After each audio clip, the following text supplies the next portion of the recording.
I realized something was wrong the second my sister pressed the flash drive into my hand.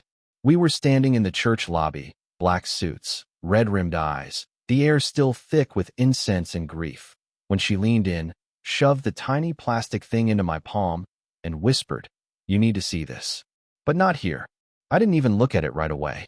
Just slipped it into my jacket pocket like it was a grenade waiting for a pin to be pulled. It wasn't until later, long after the hugs, the condolences, the thousand variations of "she's in a better place now," that I finally took a closer look. The flash drive was labeled with a piece of tape. In my sister's neat, almost childish handwriting were two words, "Not yours." I stared at it for a long time before plugging it into my laptop. My name's Sam, by the way, 36 years old. Middle child, chronic peacemaker, guy who always sent the birthday cards and kept the family group chat alive even when nobody responded for days. Mom was the sun we orbited around, the steady hand, the glue, the one who made sure Christmas always smelled like cinnamon and old vinyl records. Her death, sudden, unfair, a stupid blood clot that took her before we even had a chance to say goodbye, left a crater we were all still stumbling around. So when Mia, my baby sister, the wild one, the one who once shaved her head on a dare and moved to Portland without telling anyone, handed me that flash drive, I knew it wasn't going to be good. But I wasn't prepared for what I found. Inside were 3 files. 1. A PDF labeled DN_test_results. 2. A photo, an old one, grainy, but unmistakable, of Mom, pregnant, standing beside a man I didn't recognize. 3. A Word document titled "Read Me First." My hands shook as I clicked on the Word doc. It was a letter. From Mia. "Sam, if you're reading this, it means you opened the drive like I told you. Good. I couldn't say it to your face. Not today, not while we were burying her, but you deserve to know. You're not who you think you are. I found the DNA test 6 months ago, in Mom's desk drawer. I wasn't snooping, swear to God, just looking for her will because she kept talking about getting things in order. I thought it was weird, the envelope hidden in the back. I opened it. It said you're not Dad's biological son. Not even close. There's more. But you need to see the rest for yourself. I love you. No matter what. M. I sat there, staring at the screen, the words swimming. Not Dad's biological son. Not even close. It felt like the floor shifted under me. Like gravity stopped doing its job. I clicked on the PDF next. The DNA test was official looking. One of those sleek reports with percentages and charts. Mom's name. Dad's name. My name. Next to Dad's name. The man who taught me how to ride a bike, who coached my little league team, who grounded me for 2 weeks when I crashed the family car senior year, was a single line. Probability of paternity, 0%. 0. Nothing. No chance at all. I rubbed my chest, right over the spot where my heart was trying to punch its way out. This wasn't a mistake. This wasn't a maybe. This was a fact. Dad wasn't my dad. Not biologically, anyway. I clicked on the 3rd file, the photo. It was old. Maybe late 70s. Mom, younger than I'd ever seen her, standing barefoot in a grassy backyard, huge with pregnancy. Next to her, smiling, hand on her belly, was a man I didn't recognize. Tall, dark hair, sharp jawline. Not Dad. Not even close. I stared at that photo until my eyes blurred. I wanted to believe it was some old boyfriend. Some friend of the family. Some meaningless relic. But deep down I knew. I knew because Mia wouldn't have handed me that flash drive unless she was sure. I knew because the moment I looked at the man's face, I felt it. This weird, sick tug of familiarity. Same nose. Same stupid cowlick in the hair. Same crooked smile. It was me. It was my face staring back at me from another lifetime. And just like that, everything I thought I knew about who I was, where I came from, and the life Mom had so carefully built around us, cracked straight down the middle. The funeral, the grief, the casseroles cooling in the fridge, they were still there. But now there was this too. A secret bigger than the grave we'd just filled. A question that wasn't going to go away. If Dad wasn't my father, then who the hell was?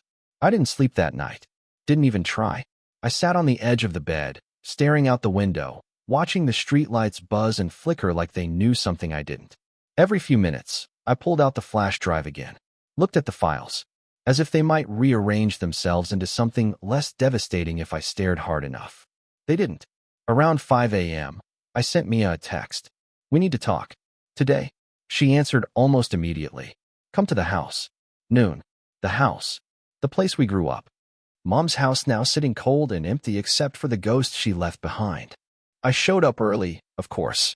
Parked out front like a kid grounded after curfew, staring up at the windows like maybe Mom would appear and tell me this was all just some horrible misunderstanding. But she didn't. Of course she didn't. Mia answered the door wearing sweatpants, a baggy hoodie, and that familiar mix of defiance and apology she always wore when she knew she'd lit the match. She stepped aside to let me in without a word. The house smelled different without Mom there. No lavender. No coffee brewing in the kitchen. Just dust and old wooden silence. We sat in the living room, the same one where we opened Christmas presents and fought over the TV remote, now feeling foreign and too big. Mia pulled her legs up under her on the couch, hugging a throw pillow to her chest. I stayed perched on the edge of Dad's old recliner, like I was ready to bolt. You knew for 6 months, I said. No anger yet. Just facts. She nodded. I didn't know how to tell you, she said. I rubbed my face. Try starting at the beginning. She sighed, tucked a strand of hair behind her ear. I told you in the letter, I wasn't snooping. I was looking for Mom's will. Found the DNA test instead, hidden in a manila envelope at the bottom of her desk drawer. I waited. She didn't leave a note. Just the test. And a name written on the back of the envelope. She pulled something out of her hoodie pocket and handed it to me. The envelope. Old, yellowed, still smelled faintly like the cedar drawers Mom loved. On the back, in Mom's careful handwriting, was a name. Robert Kane. I didn't recognize it. Mia watched my face. That's your father, she said quietly. Your biological father. The room tilted. Who is he? I asked, voice rough. Mia shook her head. I don't know. I tried looking him up. Nothing. It's like he dropped off the face of the earth. I gripped the envelope so tight the paper crinkled under my fingers. So Mom knew, I said. Not a question. She knew. And Dad? Mia hesitated. I don't think so. I think she kept it from him.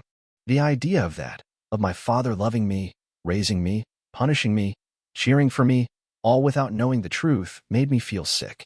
She lied to him for 36 years, I said, the words bitter on my tongue.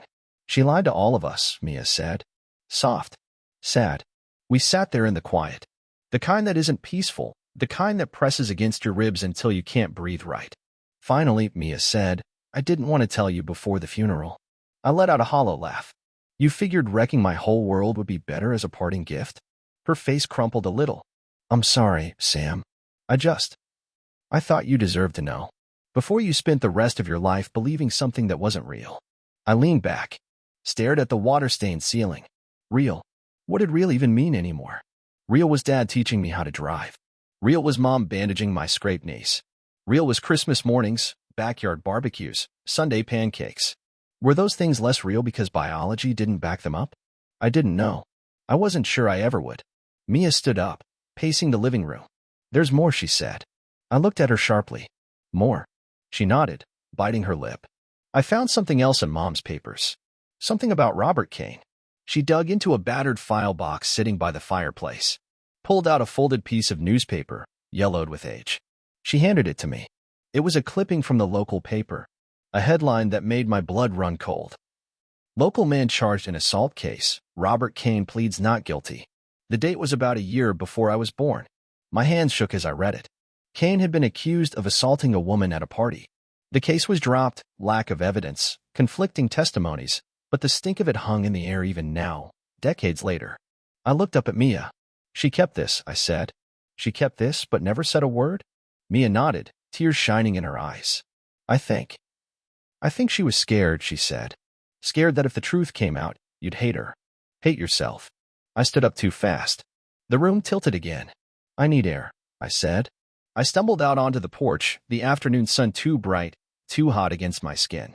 Mia followed, standing a few feet behind like she was afraid to get too close. She loved you, she said, voice cracking. She lied to me, I shot back. She loved you enough to lie, Mia said. I don't know if that makes it better or worse, but it's the truth. I stared out at the street. Kids riding bikes. Someone mowing a lawn. Life just kept moving, like it didn't notice anything had changed. Meanwhile, my whole life, the life I thought was built on solid ground, had been floating on a fault line the whole time. And now it had cracked wide open. Mia spoke again, So quietly I almost missed it. What are you going to do? I didn't answer right away. Because I didn't know. I just knew one thing. Whatever came next, whatever ugly truths or half-buried secrets we had to dig up.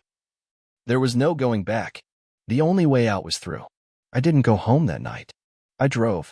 Aimless, looping through back roads and gas stations I hadn't seen since high school, letting the hum of the engine drown out the noise in my head. I kept thinking about that name. Robert Kane. Every time I said it in my head, it felt wrong. Foreign. Like trying on someone else's shoes and pretending they fit. But my face, the same crooked smile, the shape of the jaw, didn't lie. Neither did the test. By the time I pulled into the motel off Route 6, I was exhausted and hollowed out. The kind of tired that lives in your bones. I booked a room, sat on the bed, and opened my laptop. If Robert Kane was out there, I had to find him. The problem was, no one by that name had left much of a trail. There were no recent addresses, no social media. But the arrest, the article Mia found, gave me a starting point. Small town called Mason Ridge. 2 hours west. I clicked through digital archives, blurry mugshots, court filings buried deep in public records. And finally, I found it. Kane had been arrested twice in his 20s, once for that alleged assault, once for bar fight-related battery. Both times, charges dropped. Then nothing. Just a sharp vanishing act. But then something caught my eye. An old employee record for a construction company that used to operate out of Mason Ridge, Kane's name on the payroll. Position, site manager. Termination date, 1988. Just a few months before I was born. I sat back, staring at the screen. My mother always said she moved to our hometown in '88. Said she wanted a fresh start. Now I was starting to wonder what she was really trying to leave behind. The next morning, I drove to Mason Ridge. The town was small, real small. One main street, a diner, a hardware store, and a courthouse that looked like it hadn't been renovated since the Nixon administration. I stopped at the diner first, figured if Kane had lived here, someone might remember him. And sure enough, they did. An older waitress, name tag reading Ruth, brought me coffee and asked what brought me through. I told her the truth, or most of it. I'm looking for someone. Robert Kane. Used to live around here in the late '80s. Worked construction. She frowned. Kane, yeah, I remember him. Big guy. Kind of intense. Never talked much. Why are you looking for him? I hesitated. He might be my father. Her expression softened, just slightly. Well, she said, pouring more coffee. You're not the first person to come asking. That stopped me cold. What do you mean? She shrugged, casual, like she wasn't dropping a bomb. There was a woman, few years back. Said she was looking for him too. Said she thought he was her dad. Brought a picture. Left with nothing. Maybe I wasn't the only broken piece he left behind. I blinked. A woman? Do you know her name? Ruth shook her head. Didn't leave one. Just tears and questions. I sat back, heart pounding. Another child? Another person with the same missing piece? I left a generous tip and walked back to the truck with my hands shaking. Back at the courthouse, I pulled property records. It took some digging, but I found it. A deed from 1990. Robert Kane had sold his house and transferred ownership to a trust, one that was dissolved 5 years later. No forwarding address. No known relatives. Just another dead end. But one name kept popping up next to his in old records. Benjamin Keller. Kane's former business partner. And according to an online search, Keller still lived in Mason Ridge. I drove to the address listed, a modest one-story ranch home with a rusted truck in the driveway. He answered the door after 3 knocks. White hair, faded tattoos on his arms, cigarette clamped between 2 fingers. He looked me up and down. Help you? I took a breath. My name's Sam Carter. I think you knew my biological father. Robert Kane. The cigarette paused halfway to his lips. Kane, he muttered, eyes narrowing. Haven't heard that name in a while. I waited. He leaned against the doorframe, blowing out smoke. You're his. I nodded. He didn't invite me in. Didn't offer a chair. But he talked. Kane was a good worker. Smart. But reckless. Had a temper.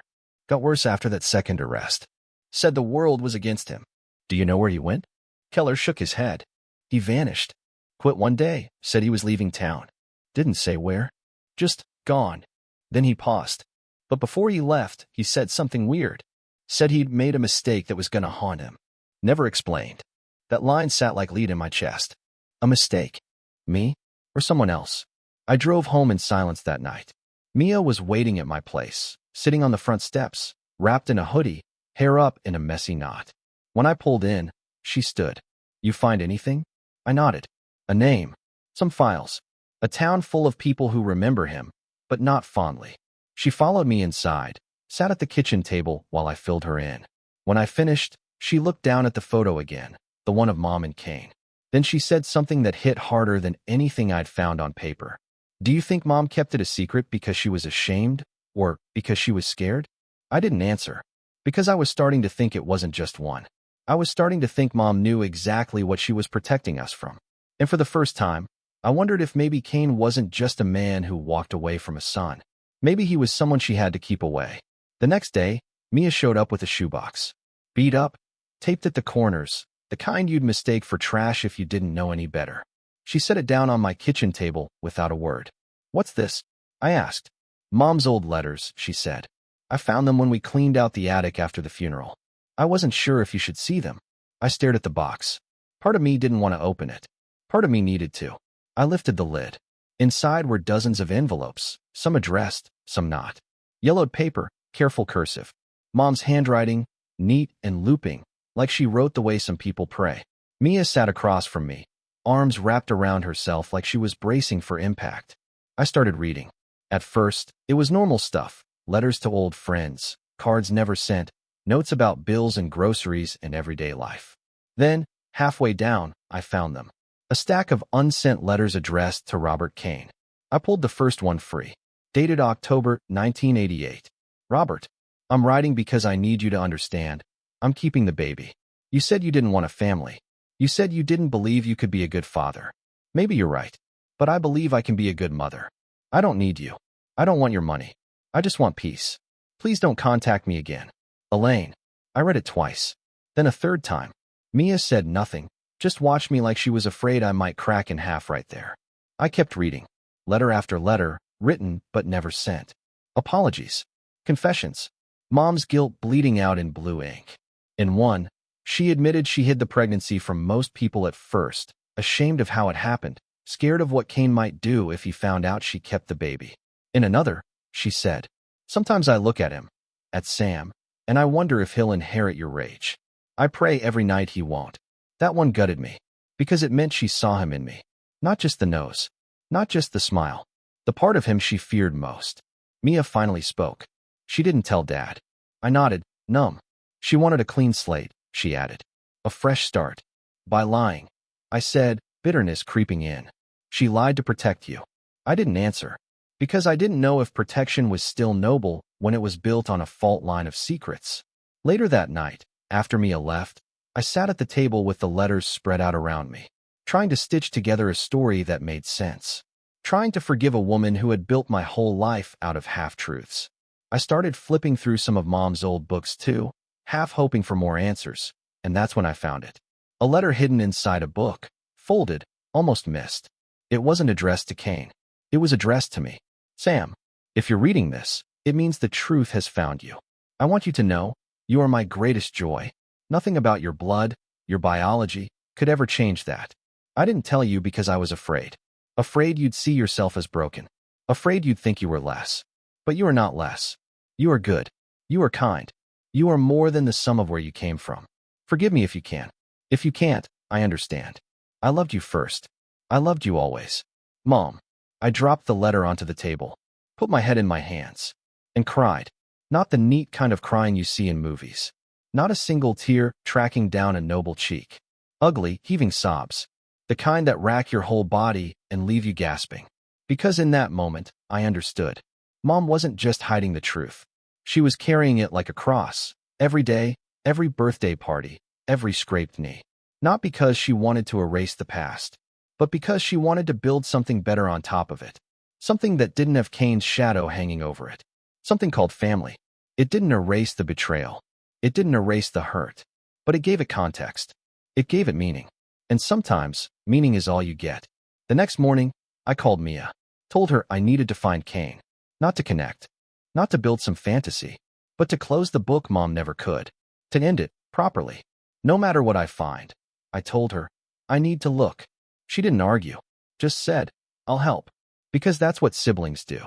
Even when the ground's still shaking under your feet. Even when the whole damn family tree feels like it's burning down. You stay. You help. You keep pulling each other through the ashes. Turns out, tracking down a ghost is harder than it looks. Mia and I spent days scouring everything we could: old voter registrations, DMV records, alumni lists, property tax databases. Some nights we sat side by side at my kitchen table, laptops open, coffee growing cold between us, tossing theories back and forth like detectives in a bad TV drama. Half the leads went nowhere. But one night, Mia found something.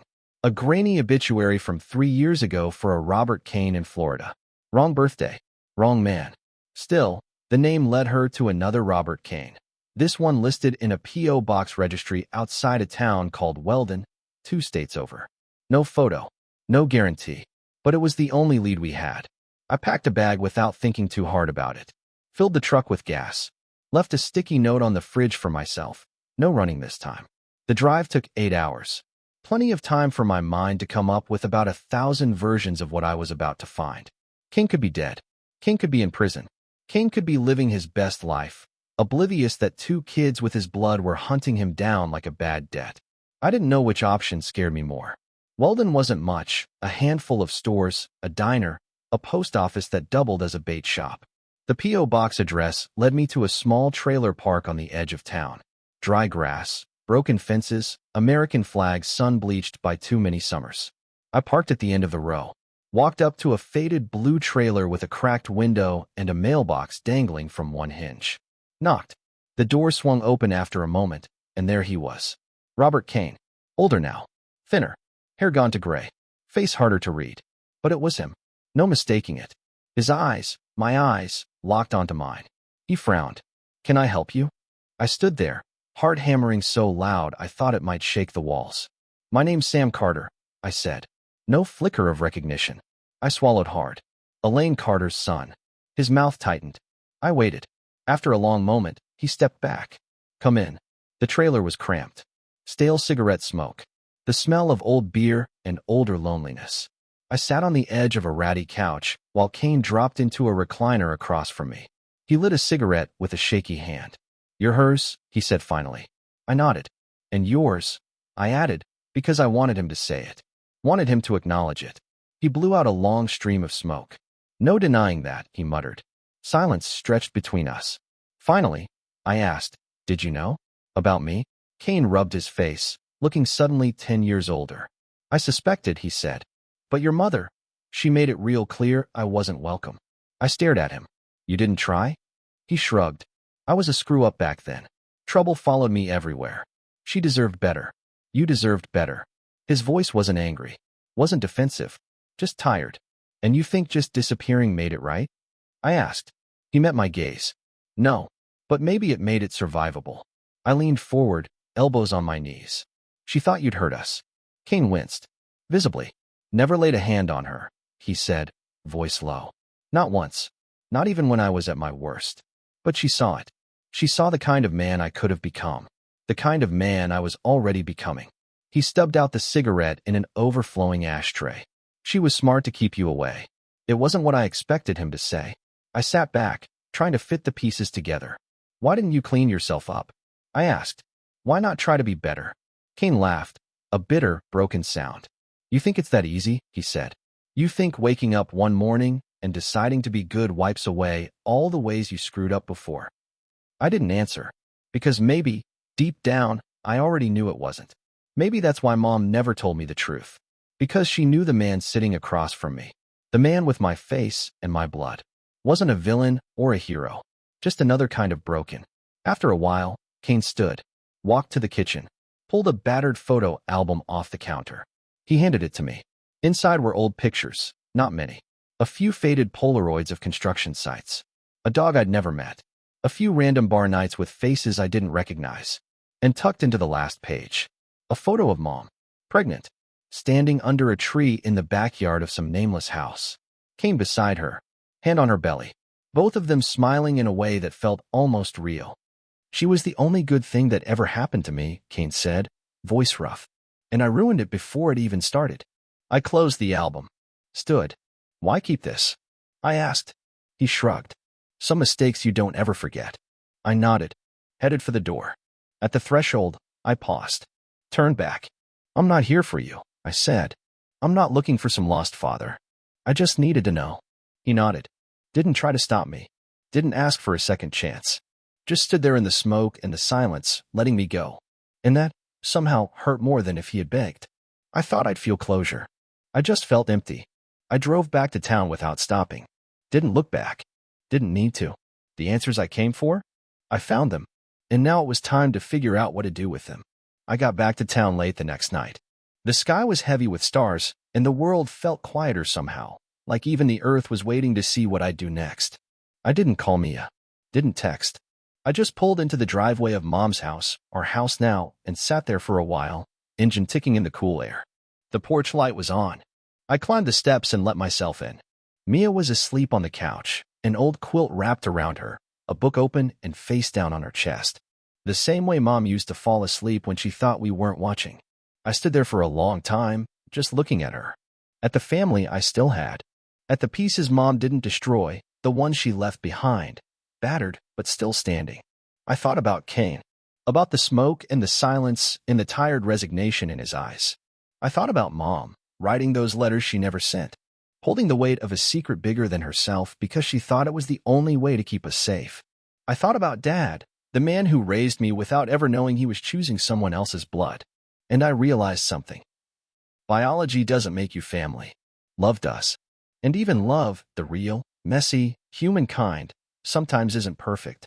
Sometimes it's stitched together with lies and fear and desperate hope. But it's still love. And it's still real. I grabbed a blanket from the hall closet and draped it over Mia, careful not to wake her. Then I sat down at the kitchen table, the same table where Mom used to help me with homework, where Dad used to carve the Thanksgiving turkey, where Mia used to sneak spoonfuls of mashed potatoes before dinner, and I opened my laptop. Not to search for Kane. Not to chase shadows. Mom's will had left the house to me. I asked the attorney to add Mia's name too, but to write an email. An email to the attorney handling Mom's estate, asking him to transfer the deed of the house to both our names, mine and Mia's. Because the past might be fractured beyond repair, but the future was still ours to build. Together. A few days later, we held a small service. Not a funeral. Something quieter. Simpler. We drove out to the lake where Mom used to take us on summer afternoons, packed a picnic, and sat on the shore while the sun dipped low and the water turned gold. We didn't talk about Kane. Didn't talk about the DNA tests or the lies or the broken pieces. We talked about Mom's laugh. About the way she used to hum while she cooked. About how she always knew when you were lying and let you stew in it until you confessed. We remembered her the way she deserved to be remembered. Not for the mistakes she made, but for the love she never stopped giving. Even when it was messy. Even when it hurt. Before we left, Mia pulled a small jar out of her backpack. A little bit of Mom's ashes. We waded into the lake together, up to our knees. And we let her go. The water took her in gentle ripples. The wind caught the last of her and carried it across the surface like a blessing. Afterward, we stood there for a while. Not talking. Not needing to. Just standing. Together. When we got back to the truck, Mia turned to me. "What now?" she asked. I looked out at the horizon, felt the steady thrum of the earth under my boots. "We live," I said. She smiled. Simple. Solid. And it was enough. Maybe the family tree was scorched. Maybe the roots were tangled and broken. But standing there with Mia, with the only person who understood the wreckage and chose to stay anyway, I realized. Sometimes you don't rebuild the old tree. Sometimes you plant something new. Something wild and stubborn. Something that doesn't need perfect soil to grow. It just needs love. And a little light.